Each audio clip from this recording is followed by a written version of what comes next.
Grey Ghost is supposed to be an old guy. But Batman's pretty old too, yeah? Yes, Batman appeared in 1939, which would put you around, what, 83 years old? And I was in my mid-20s in my first appearance, so technically I'm around 109. 109? What's your secret? Jazzercise.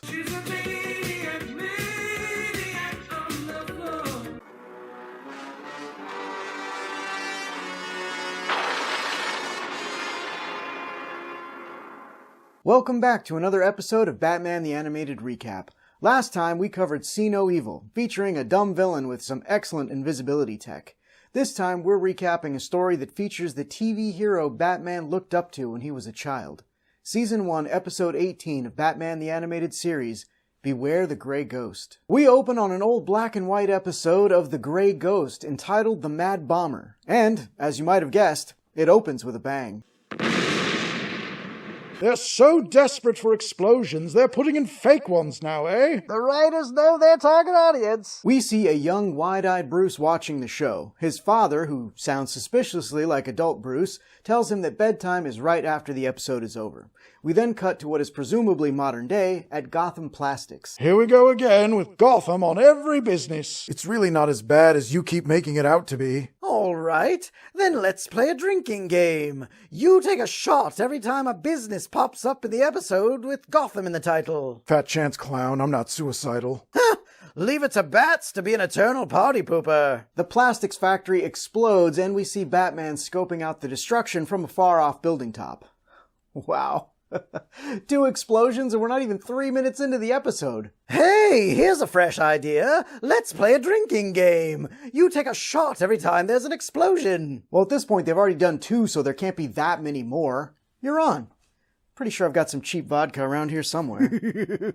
Hey, what's so funny? What? Oh, I was just remembering a joke that Bane told earlier. No, I didn't. Yes, you did. I did? Yes, and boy, was it a side splitter. Well, I want to hear it. Me too. Well, okay.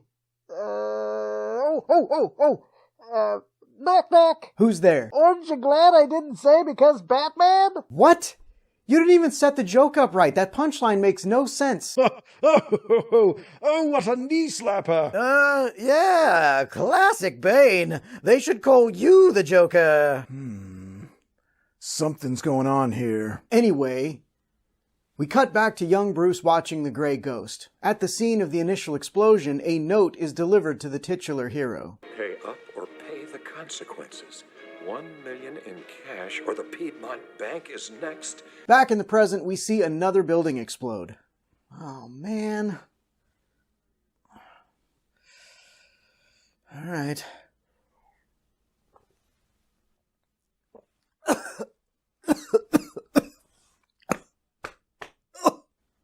Smooth.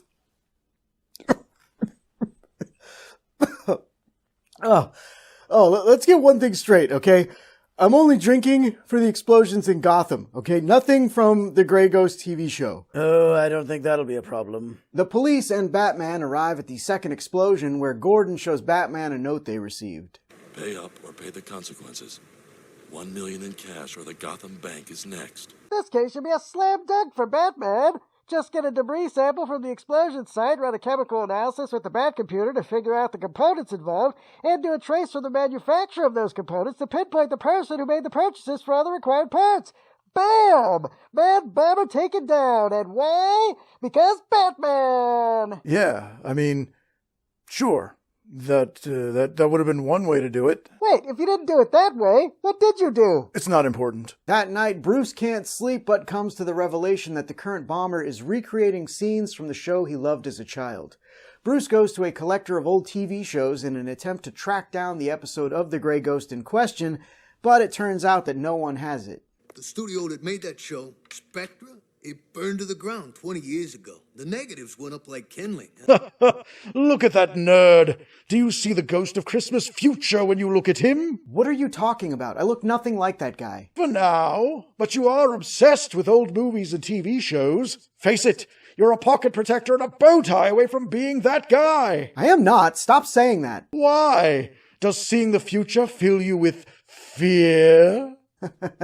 Okay, I see what you're up to. Knock it off. Can't blame a chap for trying. Bruce then goes to the Television Actors Guild to track down the actor who played the Grey Ghost, Simon Trent, and discovers that he lives in Gotham. How convenient. We transition to Simon's apartment where he's being hassled by the landlord about the rent being due. In his apartment, we see loads of Grey Ghost memorabilia, and it's clear that Simon is somewhat stuck in the past, though it isn't entirely his fault. He gets a call from his agent saying that he didn't get a part because everyone still just sees him as the Grey Ghost.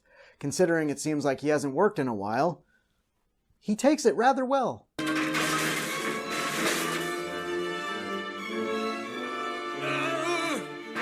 Well, if those collectibles weren't worthless before, they certainly are now. Did you see how he manhandled that shoving? He must work out. We transition to a shop called Yester Toys where Simon is selling off the rest of his Grey Ghost merchandise. The shopkeeper tells him that he can't give him much because the stuff he brought in previously just isn't selling. Simon says he'll take whatever he can get. Back at his apartment, he falls asleep to a room full of empty shelves, only to wake up later to find all of his stuff returned and a note that reads, Grey Ghost, meet me tonight at the Gotham Art School. Signed, a friend. Wait, did you buy all his stuff back as Bruce Wayne, or did you steal it as Batman? I'll never tell. How long were you stalking that old man to know his situation and where he sold his collectibles? And I can't believe I'm the one saying this, but it's a bit creepy. Hey, lay off of him. I'm sure he has his reasons. Besides, we're about to find out his brilliant plan for stopping the bomber. Batman meets up with Simon and asks him to remember how the bombings were done on the episode from the Grey Ghost that the current bombings are based on. That was your plan? To ask an actor what he remembers about a TV show he filmed 20 to 30 years prior?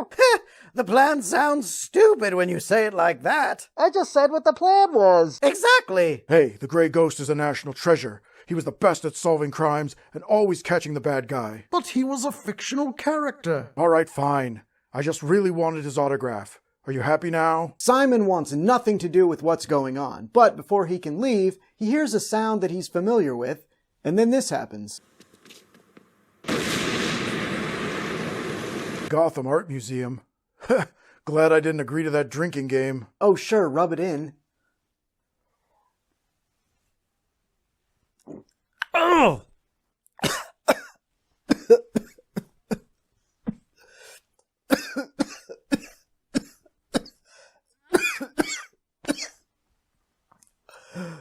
I think I'm getting used to it. Okay. Simon runs back to his apartment, but finds Batman already there waiting for him. He still doesn't want to help, but Batman shows him a note that says they know the next bomb is going to hit the Gotham Public Library. Man, another business with Gotham in the title? Glad I opted for the explosions. Yes, me too. Drat!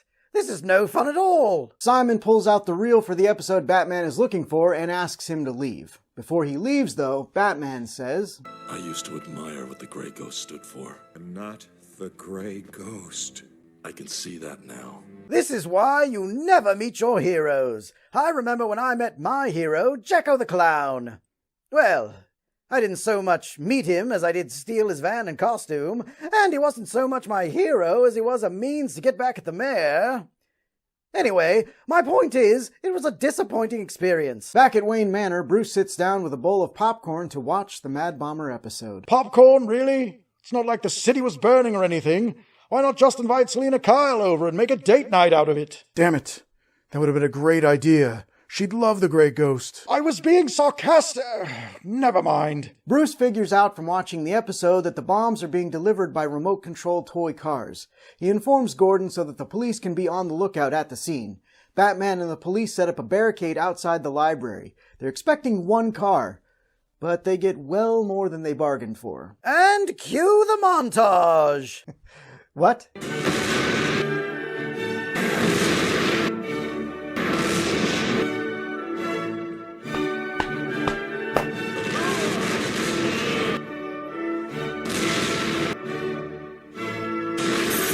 I don't even feel it anymore. What do you think of that?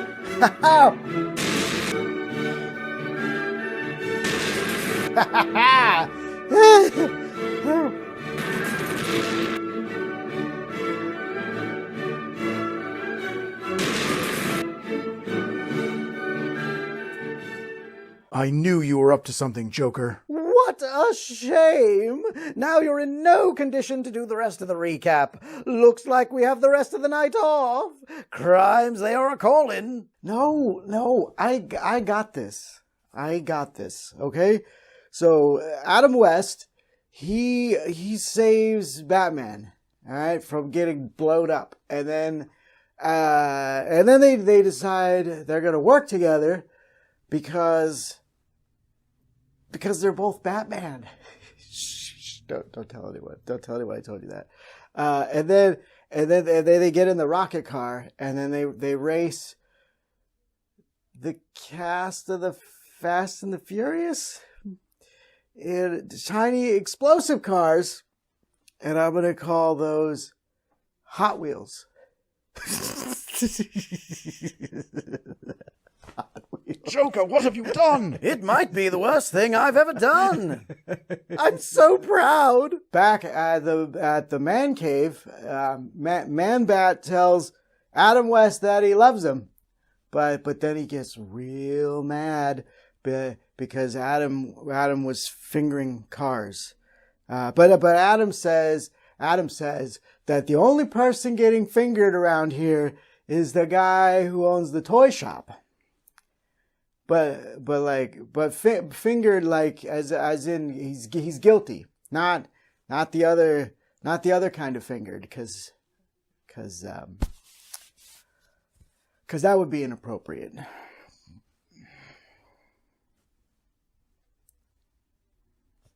You should stop talking. Okay. Hey, do we got any more explosions? Cause I like when things go boom. Batman confronts the owner of Yester Toys, who reveals that he's holding the city hostage to pay for his expensive toy collection. Ugh, youth.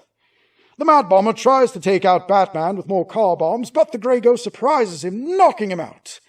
Batman and the Grey Ghost escape the building with him in tow just before this happens.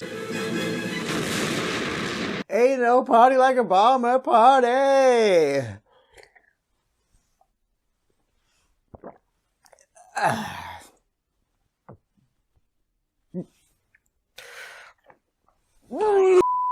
Oh, man.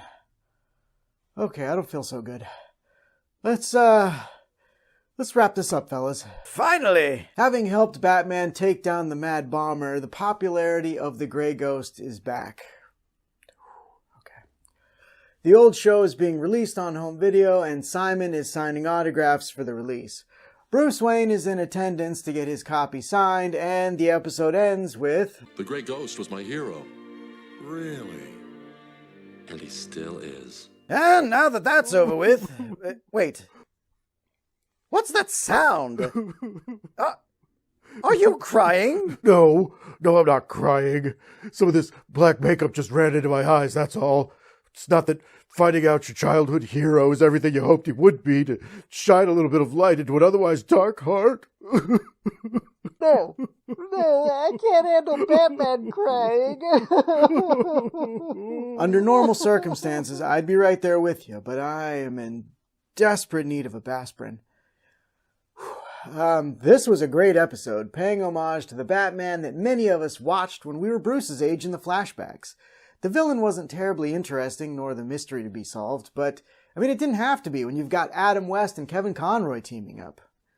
What did you think, Bane? Are you kidding? I loved it. I myself have a little bit of history with Bob, so this was right up my alley. Let the games begin.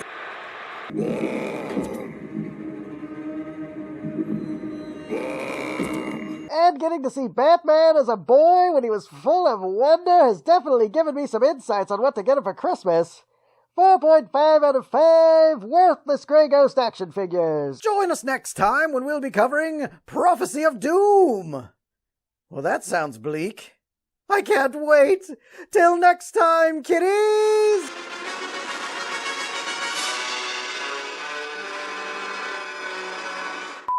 Look, I'm all for embarrassing the host, but I think you took it too far. It was pretty insidious. Just think of how he's going to feel tomorrow. Yeah, I wouldn't wish that kind of hangover on my worst enemy. Oh, relax. There won't be a hangover because there was no alcohol in those shots. Oh. It was poison. He'll be dead.